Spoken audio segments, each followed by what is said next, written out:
Good evening, everyone. At this time, I would like to call to order our Committee of the Whole meeting on Tuesday, July 18, 2023 at 5:30 p.m. Roll call, please.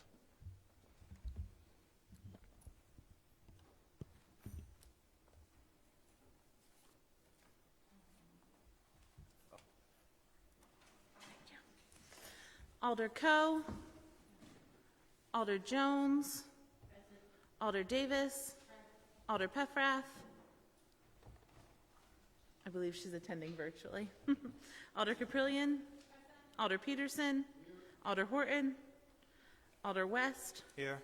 Alder McCarthy, Alder Pete, Alder Land, Alder Perez, Alder Kelly, Alder Jarrett, Alder Sebastian. I do believe Alder McCarthy and Alder Horton have both asked to be excused. Thank you. Director Fisher, please take it away. Thank you. Thank you, members of the Committee of the Whole, alders. I was asked by the President of the Common Council, as well as several alders have asked to do an update presentation on the city's direct allocation of American Rescue Fund Plan stimulus funds up until June 30th of 2023. So what I'll be talking tonight about is both the fiscal side, but also getting into a little bit of the programmatic side, so we can give you some examples of the programs that have been instituted, how those programs are proceeding operationally, some of the successes that we've had with the rescue funds themselves. So just for a little bit of history, the City of Racine was awarded a direct allocation from the Treasury in about May of 2021 in the amount of $46,246,465. We were awarded those dollars. We received them in 2 tranches. They have, as of today, been fully received by the City of Racine and invested. So that is the dollar amount. Also, just a reminder on the American Rescue Fund Plan funds. We received them in 2021. They are required by law of Treasury to be fully encumbered by 12/31 of 2024. We'll talk about what that means a little bit later in the presentation, but then fully spent by 12/31 of 2025. So just a reminder there. This might be a little bit small on the screen. You all have printouts in front of you of all of the slides. If you care to look at the printouts, it might be a little bit easier. The original allocation, the Common Council in November of 2021 chose to formally allocate the entire pot of American Rescue Plan funds into certain categories, or what we call initiatives, for this purpose. This slide graphically represents that allocation that was authorized by the Common Council in November of 2021. You can see on this slide that there is a significant focus or emphasis on home ownership, budget stabilization, and community resiliency are the 3 top focus items. This is the guide that the city has been using, staff has been using to institute those initiatives and the programs associated with them. Under each one of those initiatives are individual programs, and I'm going to get into those in the next slides so that the council gets a better idea of which programs are under which initiative.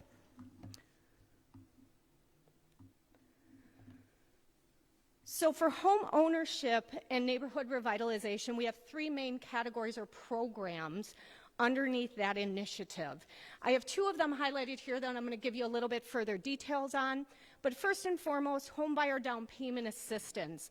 This is a program that both is an employee down payment assistance program, as well as what will be a citywide down payment assistance program for home buyers in the city of Racine. And I'll get into a little bit more details as I flip the slides. Housing rehabilitation and land banking. This will get into some match dollars associated with our very piloted land banking program from years back, as well as some housing rehab in different areas throughout the city. And then new home construction. Also a bit of a match program, but we've done a pilot program already, and I'll show you some slides as we go forward on that new home construction program. So our employee down payment assistance program entails a $10,000 or up to a $10,000 down payment assistance for a city employee to purchase a home in the city of Racine. We have had 23 employees take advantage of this program. It's a very popular program for our employees, and you'll see from this graphical representation 7 different departments, with transit being the one to take most advantage of it so far.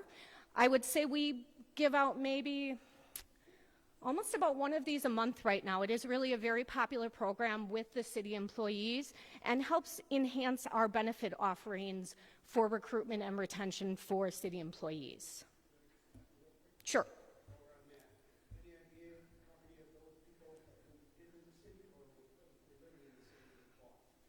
I do not have that information right now, but I could certainly get it to you.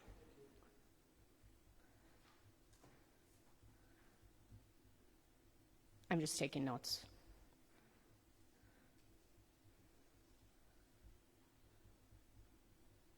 Okay. So that is our employee home down payment assistance program. As I talked about a little bit, there will be also a citywide down payment assistance program that will be instituted with our partner HRI. That has come before the Common Council already, but that program isn't fully vetted, isn't fully out on the street yet. So I wanted to show you, but it will mirror very similar to what we're doing for employee down payment assistance. New home construction. So the City of Racine began in 2022 what I'll call a little bit of a pilot program for new home construction throughout the City of Racine. 2 of these homes are in what we'll refer to as the Lincoln King neighborhood, 2 of the homes outside the Lincoln King neighborhood. I have the addresses listed there. Again, major focus with our ARPA funds on home ownership in the City of Racine. All 4 of these homes constructed at a very high quality for long-term housing resiliency, safe and secure housing for the neighborhoods.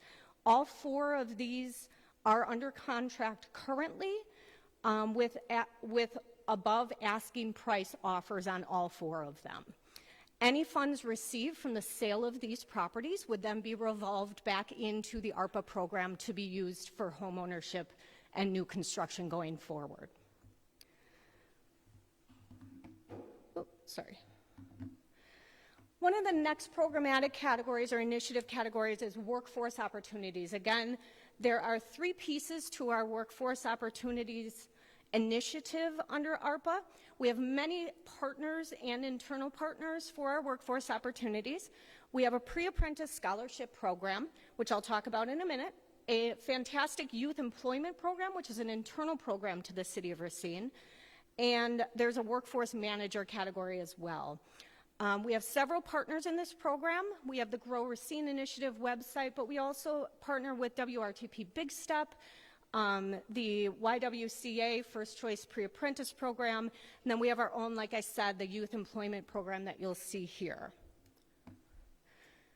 The Pre-Apprentice Scholarship Program is intended to assist and encourage residents to get into the trades. We've heard a lot in the news as well as in the City of Racine. There's a real gap in people entering into the trades at this period of time. This is a kind of a 3-step process that they would go through for a total of about a $1,500 grant or milestone completion. So there's 3 milestones that they have to meet to get that $1,500 grant and help them through the program. I'm just going to go back quickly. So in that pre-apprentice scholarship program, we've had so far 193 total applicants in that program, 51 enrolled in one of the programs from one of the partners, 26 have completed at least 1 milestone, and 17 had fully graduated, meaning they've met all 3 milestones and are moving into at least pre-apprentice in the trades. Our youth employment program is one of our very successful programs that has been started internally in the City of Racine, and shout out to Keisha, our youth employment officer, who does a fantastic job in this program. In 2022, this is a brand new program. Keisha built it from the ground up. 36 participants in that program in 2022. 11 of those have been fully employed in the City of Racine. So again, growing our own within this program, fantastic program. In 2023, we have 57 participants in the program right now, and those youth employment individuals are in all of the departments right now working their summer programs. City Development, for example, has 3 of them right now. There's a total of 93 participants overall. As I said, 11 have been hired full-time. You can see all the different departments that have benefited from this program already. Some of the demographics on here as well. Again, thank you to Keisha for doing this slide for me. It certainly wasn't me. This was all Keisha. But a fantastic program here in the city of Racine. The next category would be community resiliency. There's a lot of different programs within this community resiliency space, some larger than others. I'm going to go through and highlight a couple. As I said, they're highlighted in blue, the ones that I will highlight. One of them, community centers. So this is a focus on community centers, additional hours, additional programming at community centers. Eviction prevention, this was something that was allocated very early on in the process of COVID. There were lots of concerns associated with tenant eviction. There were some other funding sources that came through the state of Wisconsin, so we did not end up spending too much on eviction prevention as we would have thought of at the beginning. You'll see that at the end when we get to the numbers. Financial Empowerment Center, there's an allocation for our partners at HRI through our Financial Empowerment Center that was created a few years ago. Grants to business owners, this was one of the very first things that the Common Council took action on. You'll see the dollar amounts at the end, but this was waiving licensing fees for some of the business owners throughout the city. Grow Racine mini grants, these are nonprofit grants, smaller grant dollar amounts to different nonprofits throughout the city. I have a separate slide on that in a minute. HSED scholarship program, similar scholarship program to the pre-apprentice that I already talked about, but again, encouraging people to complete that HSED program. Lincoln King Clinic Community Center, this is the direct ARPA allocation for the Lincoln King Community Center. Community-wide vaccination, this was our vaccination program, one of the first things we spent ARPA funds on way at the beginning of the ARPA allocation. And then violence prevention, which has just gone through Common Council relatively recently. This slide is pretty small, but I just wanted to give the alders a taste of some of the different things that we did through these nonprofit or smaller nonprofit grants.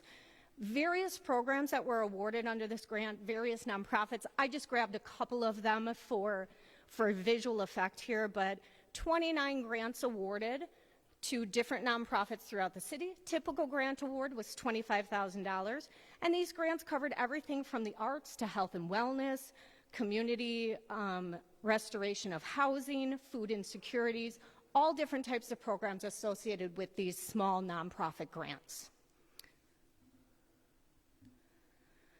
The HSED Scholarship Program has really been another extremely successful program, and we hear a lot of just great, fabulous feedback from the community on this program. There have been 504 total applicants to the program through our partners at YWCA. 193 have fully enrolled.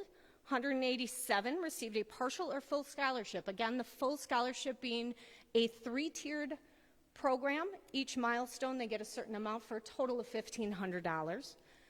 86 received scholarship for full completion, and 80 have fully graduated this program. This continues to grow as we continue to have more people applied to the program. Sustainability in smart cities, another large initiative within our ARPA allocation. I'm going to talk a little bit about the energy projects, but there are energy projects, smart cities, and sustainability.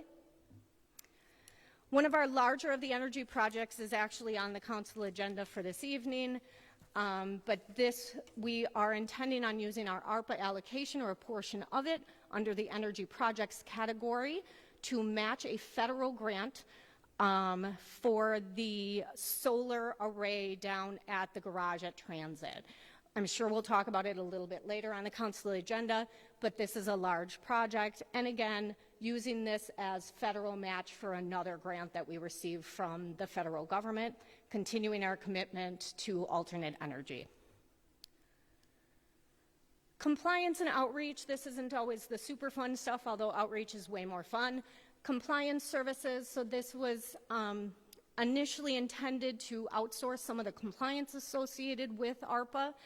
It became very clear early on that it would actually be more work for me to outsource something than for me to do it myself, because I would have to actually get it all wrapped up in a bow and give it to a consultant. So we actually canceled that contract as we thought we were going to need it, and we just handle that internally. Grant writer, we do actually have a professional services agreement with a grant writer. She has been fantastic. She has gotten us tens of millions of dollars in grant awards from state of Wisconsin as well as federal government, and not very costly at all. And then community outreach. So we have Krista in the mayor's office as our community outreach individual. She's doing a fantastic job really getting out to the community. It became really, really clear that we don't tell our story, we don't share what our programs are and what the opportunities are for the residents.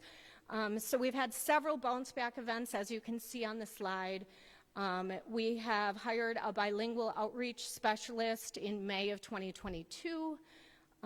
Many community events between 22 and 23, and we continue to have these community events throughout the community, and really focusing on all different things: elections, human resources, positions that are available, as well as grant programs and things like that.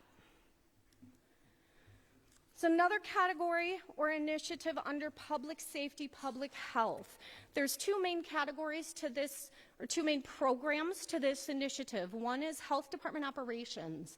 One of the main focuses of COVID, of rescue plan funds, obviously, was our health department operations actually fighting COVID for the first year of 2021, actually even going back a little bit to 2020, we could go retroactively. So that's what some of those dollars covered, was actually salary, fringe benefits, supplies, anything associated with the health department during that specific period of time.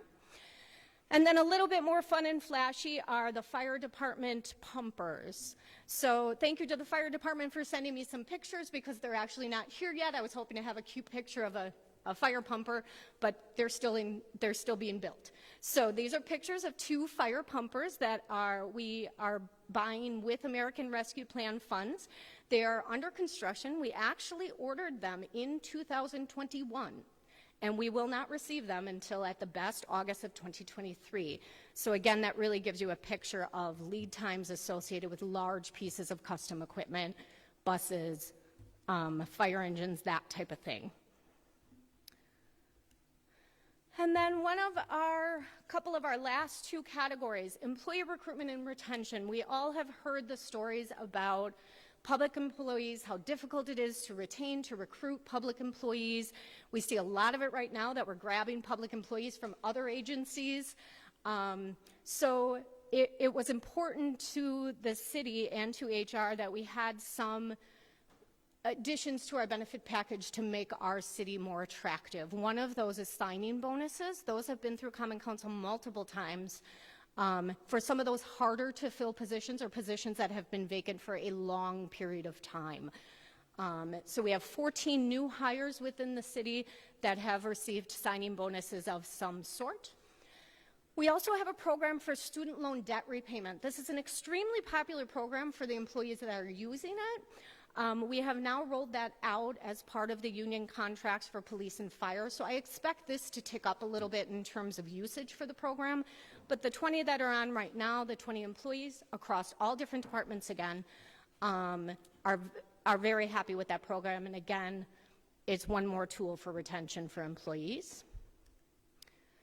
The last category and the largest category of our allocation, we are utilizing what's called the lost revenue category for ARPA to be used for budget stabilization. I talk about this during the budget process each year. I will talk about it again in the budget process for 2024. But what are we using that budget stabilization money for? I wanted to generalize some of the things that that budget stabilization fund is being used for. The budget stabilization funds were transferred into the general fund and are reserved in the general fund for what's called budget stabilization. There is a specific fund balance for it. And those funds will be used for raises for general employees, raises for police and fire, as were just authorized by the Common Council a few months ago, some legacy cost buyout of that sick leave buyout, which long-term will help stabilize our operational budget. And again, that budget stabilization will be applied again in 2024 and will be used up in that 2024 budget. So now we'll get into the good stuff that I'm way better at, which is the numbers. So by the numbers, this is where we are at as of June 30th of 2023.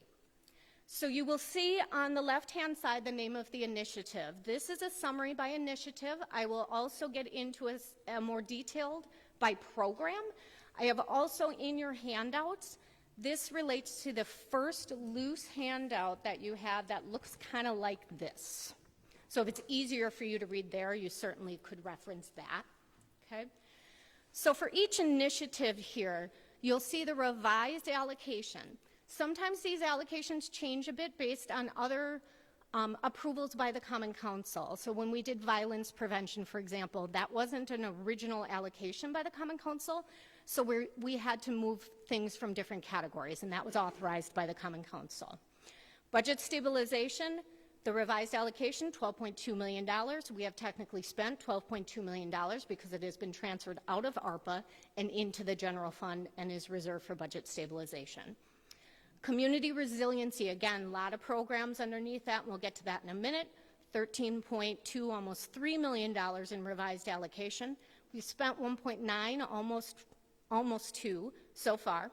We have encumbered, and I'm going to get into a little bit of detail here so that I hope you understand what encumbered and committed means. Encumbered for financial purposes means that we have a fully executed contract or purchase order that is fully executed through our city procurement system, okay? Committed, in this case and in almost 99% of these cases, it means that either a contract or a PO is in process and hasn't been fully executed, fully signed, or in many of these cases, it means that there is a grant match that we have committed to a different grant out of these funds and is committed as grant match, okay? So for community resiliency, for example, you have encumbered $760,000. We'll see in the program detail which programs that is, but that means that we have contracts with people that are fully executed that at this point we are fully committed to. That's fully encumbered. The committed is $10 million of that is a grant match for the clinic, and we'll get into that in a minute, okay? Compliance outreach, you'll see an original allocation or the revised allocation of $696. That was a much larger number in the original allocation.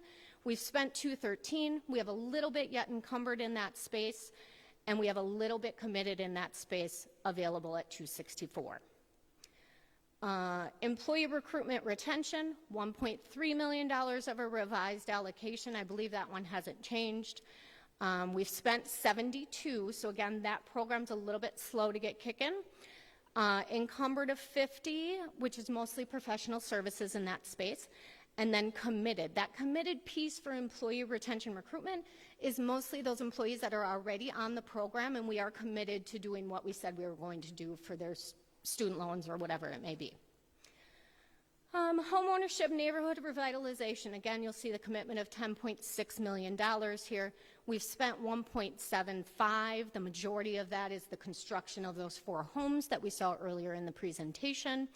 Encumbered in that space, about $790,000. Again, the rest of the contracts associated with those homes that are under construction. And then committed there of $5 million, and again, we'll get into it in more detail by program. But the $5 million there is the grant match for the neighborhood investment grant that we received from the state of Wisconsin for housing in Lincoln King. Available dollar amount there of $3.1 million. We are kicking up a program right now to ensure that we have that obviously fully allocated. Public safety, public health, 2.3, almost $2.4 million. You'll see very much the majority of that already spent or encumbered. That large encumbrance amount relates to those fire trucks or pumpers that aren't here yet, but again, fully executed agreement with the manufacturer. Sustainability, smart cities, almost $6 million there. We've spent 130 and committed 1.365 as the match for the federal grant for the solar array at the transit garage. Workforce opportunities, $3.1 million there. We spent 306. We have a little bit encumbered. That's a professional services agreement with one of our partners. And then again, committed $750,000. So those are if employees have been hired, whatever that may be. A little bit just graphically by the numbers. This really, like I said on your handout, it's all on one slide. I cut it into two for this. But this just kind of shows you graphically spent versus still available. So again, on this slide, the orange would be what we have spent in each one of the categories, with the blue at the end being the available. This is kind of a yucky slide, so I'm going to reference you to the actual printout that you have in front of you, which is way, way, way easier to read than this. It looks like this on your printout. But what I wanted to do here, for those that wanted to drill down a little bit deeper into each one of these initiatives, is what this does is it will give you in the boxes that are boxed out and then in blue, that's the initiative itself. And then the detail underneath it, which, sorry, like here, the detail underneath it is each one of the programs in that initiative, okay? So it's like the total of the initiative is at the top, the programs are down below it, if that makes sense. A little bit unusual the way I have that represented. Budget stabilization, again, this will link back to the other one that we talked about, 12.2 million, fully spent 12.2 million. Community resiliency, these are the different programs that I talked about on the slides. Some of them I highlighted, but you can see each one of the revised allocations, what has been spent for each one, encumbered, committed, available. Same thing with compliance and outreach, and each one of those initiative categories. I'm not going to go through each one, but I'm happy to answer any questions on any of those as we get towards the end here, and I'm almost done. Sorry. So I just wanted to end a little bit. Normally, as the finance director, I would give you all numbers. I really, really wanted to focus on some of the great things that these programs are doing in the community. And I just want to end by saying thank you to so many people that helped me create this. I am the humble messenger tonight, but there are so many people in this organization that work really hard to make these programs happen every day and provided me so much great information for all of these slides. Vicki Selko, obviously, Keisha, Krista, Chief Hansen, Kathy Anderson in the City Development Department, Joy Hanchis, one of my accountants, Tara Coolidge for having great eyes on my presentation, Crystal for always being my eagle eyes on all of my presentations, way better than me for sure. So thank you to all of them. Happy to take questions on ARPA before I get into our second topic, which is shared revenue, because I think some of the alders wanted to hear about that. But lots of info, I'm here for you.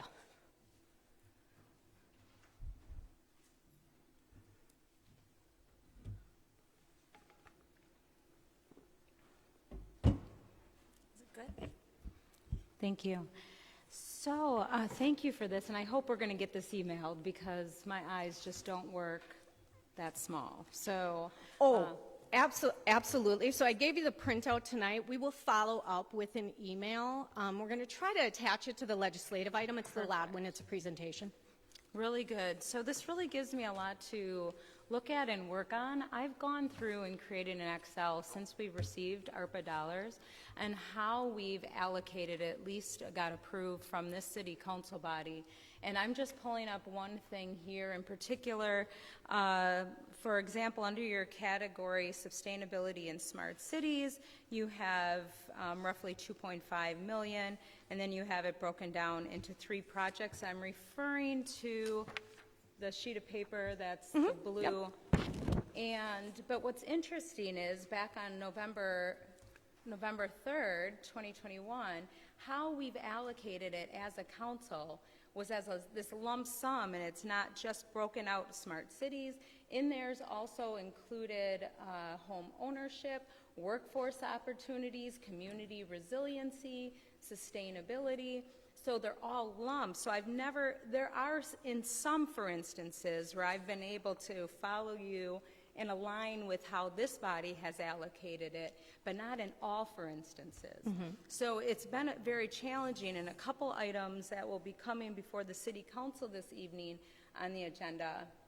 There is an allocation of ARPA funds, and in my head, we have allocated all ARPA funds, but as you've shown this evening, there is a balance in some of now what we're seeing as these categories.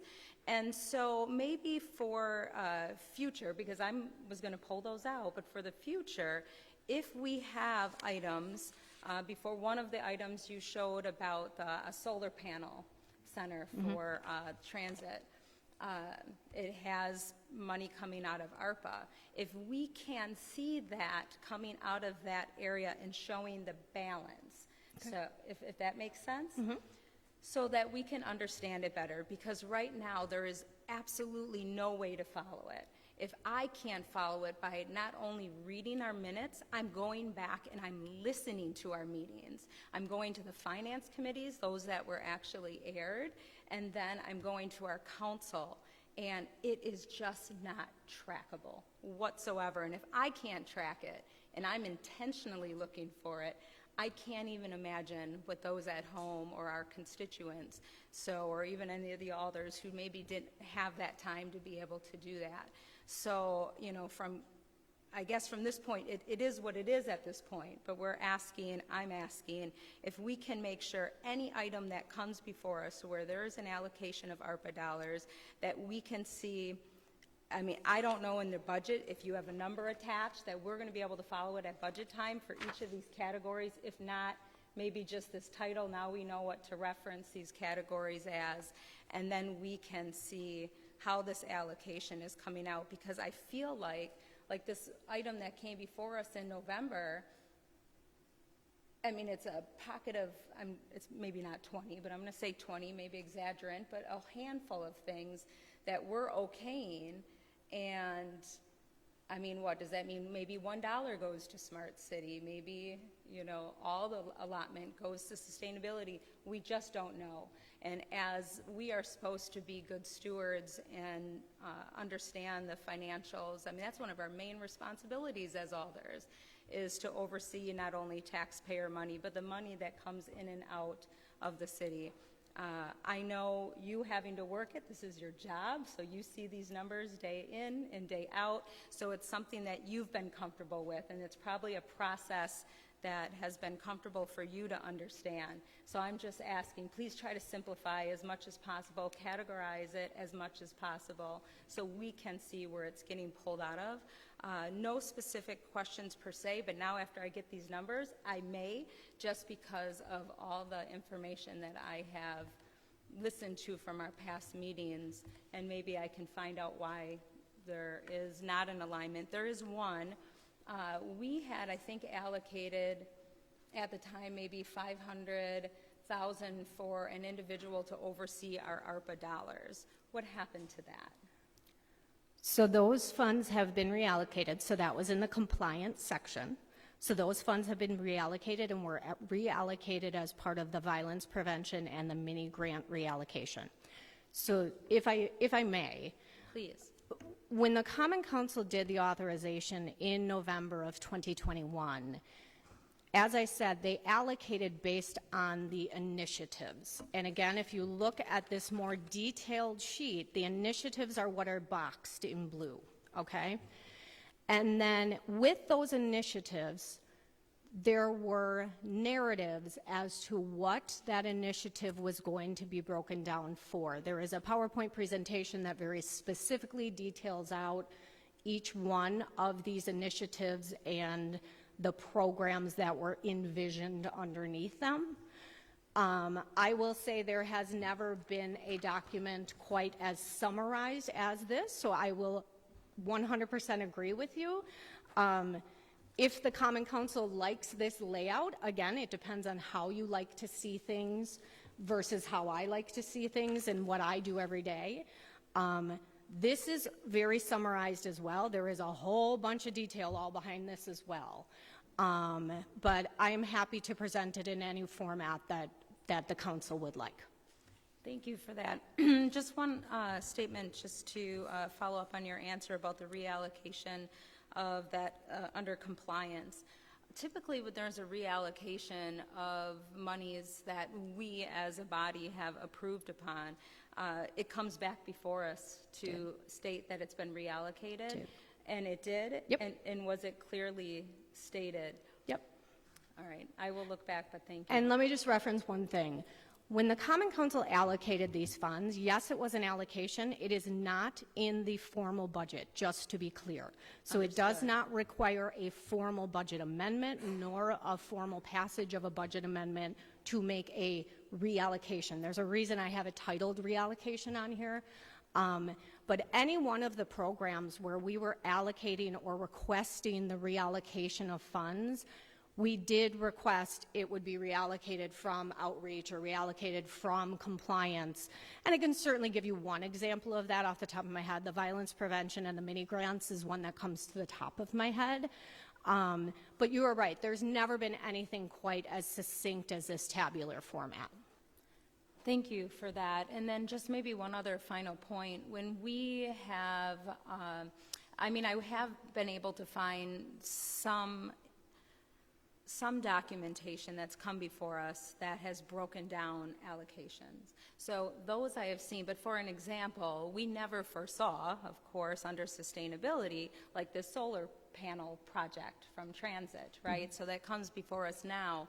So it doesn't have like this cushion of this amount of money for this possibility. I mean, it's such a free range, right? So it makes it hard to track. Once again, mm-hmm. I think I'm just circling back to the same point. Yeah. And so there are some areas, like you said, that there's kind of this description, like on November. The problem is there is some description back in November, but it's not an allocation of the same dollar amount, if that makes sense. So I'm going to use really small numbers here. You know, we're asking for $100 in the allocation of all these categories, but some of those items are being requested on another day, and so they're not all aligning. So mm-hmm. even though they're being calculated in the $100 and those items, all of a sudden another thing comes before us, like Smart City, and now it's on a completely different agenda item attached with a different dollar. So there shows inconsistencies. There may be a reason behind that, but it's not clear to me. You know, maybe it's been categorized a different way when you're working the numbers, but as it's presented and how I'm watching it, I'm hearing, I'm only saying the one that comes to me is the Smart Cities, for example. Right, so I'm seeing it categorized in November, I'm seeing it categorized on a different day too, under a different allotted amount, if that makes sense. So I'm going to go from here, I'm going to take what I have, I'm going to try to align and just see where there's missing points, and maybe the picture will then become clear to me. Mm-hmm. Let me just say one more thing if I can. There was no way for us a year and a half ago to possibly predict how we would spend this money dollar by dollar. There is a reason we didn't do a formal budget because of exactly that. I'll use compliance as an example. Had you asked me 2 years ago, do you need someone for compliance, I would have said, oh my God, yes, absolutely. It was the first thing I said, as a matter of fact. And then a year in, I thought, well, this is more trouble than it's worth. I'm doing all the work anyway to give it to a consultant. So there are a lot of things like that within these ARPA funds that none of us could have predicted. Would I have predicted that we would have spent hardly any of the eviction prevention? Absolutely not. Again, there is a reason the council allocated it the way it did with the flexibility of the different initiatives. But I certainly understand what you're saying. Again, more than happy to provide different updates to the Common Council as the Common Council as a body would see fit.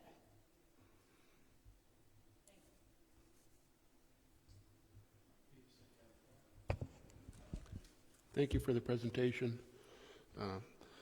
My understanding is you have to do these reports quarterly for the government? Correct. All right. So would it be possible for us to see something of this type quarterly as well? I mean, it's a simple and easy to follow. Yeah. So just for reference, the administration itself does get a quarterly report for me. I believe I gave it to Alder Kelly the first time. That quarterly report was by those larger categories of initiatives. Now that we have this document, certainly I can provide that if that is what the Common Council would like. I can certainly provide this level of detail. Again, it's always hard to tell what everybody wants and what level of detail they want. I will say this.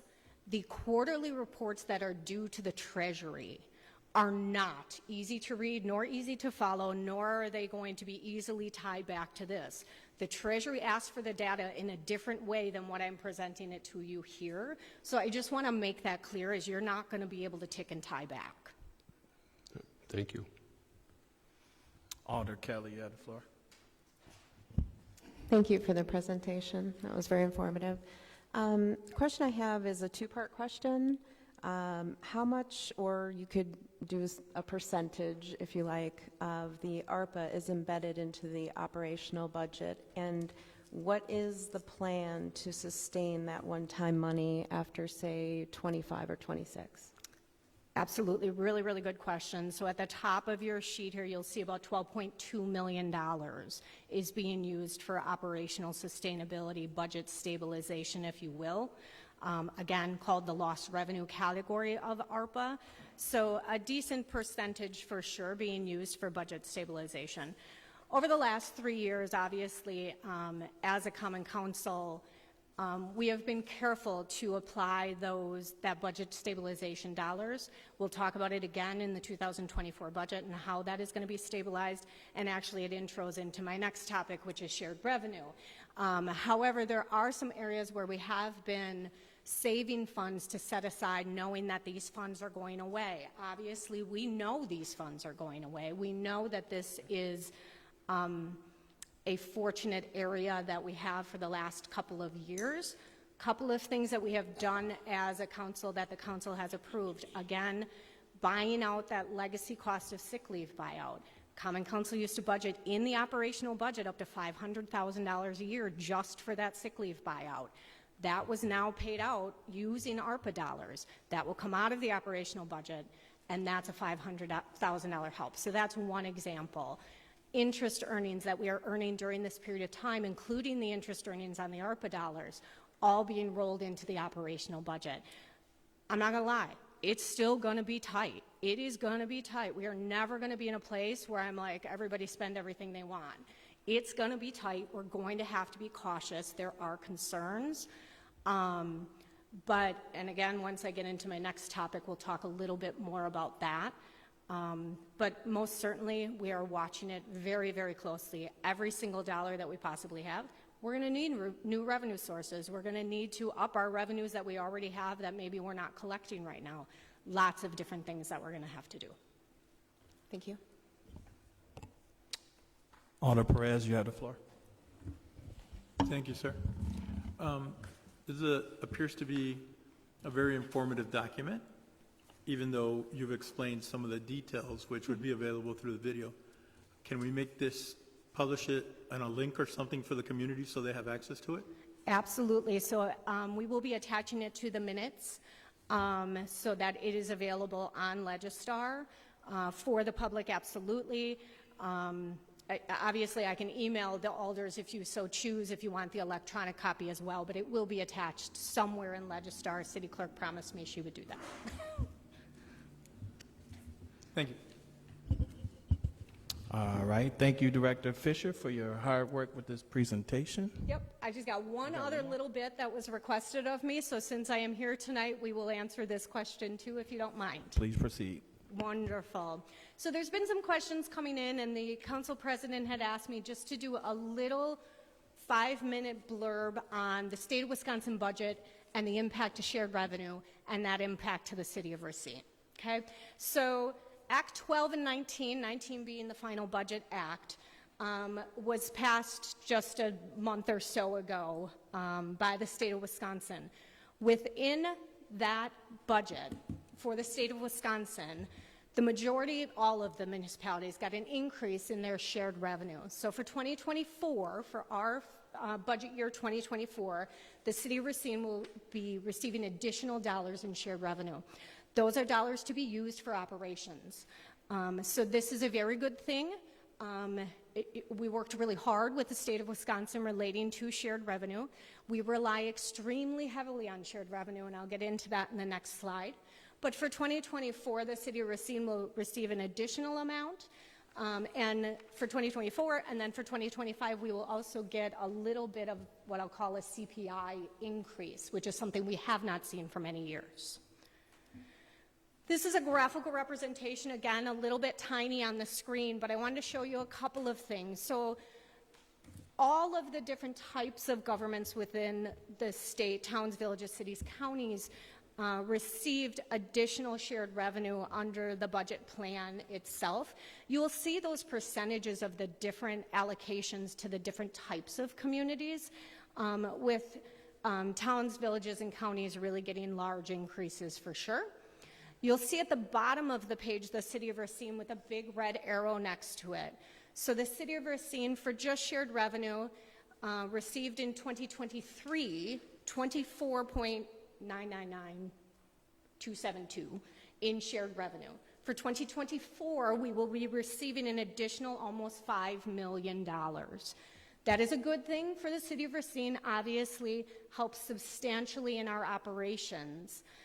For 2025, we will receive a little bit more than that, so about $5.1 million instead of $4.9, so a little bit of an increase. Again, that's a little bit unusual. In the past, we have been flat for many, many years, if not in the negative. The top graph on this screen, some of the alders that have been around a while have seen this in a number of different ways, but this is my graph that we talk about structural deficit. If you look back on the graph to 2018, you'll see the red line that our expenses, those are our city expenses, operational expenses, went up 1.75%. But our two major revenue sources for our operational budget, which are tax levy and shared revenue, actually only went up 0.23. The gap between those two is what you call a structural deficit. We were in a bad way in 2018 is the simplest way for me to say that. 2019, 2020, 2021, the city of Racine and the Common Council made some very, very, very hard choices relating to employee benefits to try to stabilize our expenses on that expense side to come closer down to our two revenue sources that are both constrained by the state of Wisconsin. Tax levy under levy limits, shared revenue under shared revenue being held flat, okay? You'll see us very close to the two, expenses versus revenue, but still a bit of a structural deficit coming into 2022-23, as we're attempting to give employees raises, whether that be public safety, whether that be general employees that haven't received raises in some time. 2024, you will see that chart jump.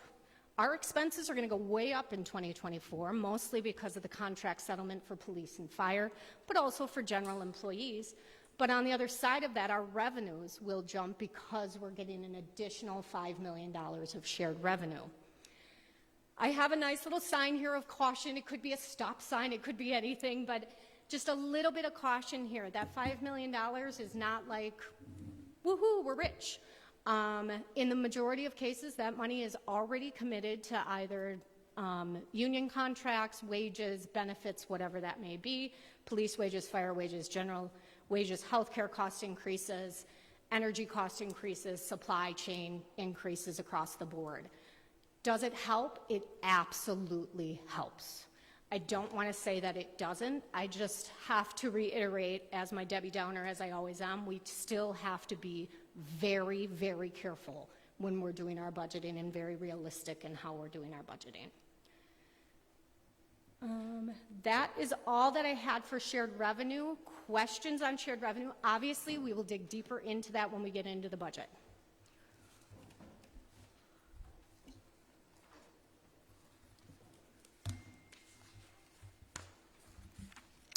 All right, seeing, Mr. Perez, your mic is on. You good? All right, seeing no further questions at this time, I'll entertain a motion for the approval of the minutes for the June 6, 2023 meeting.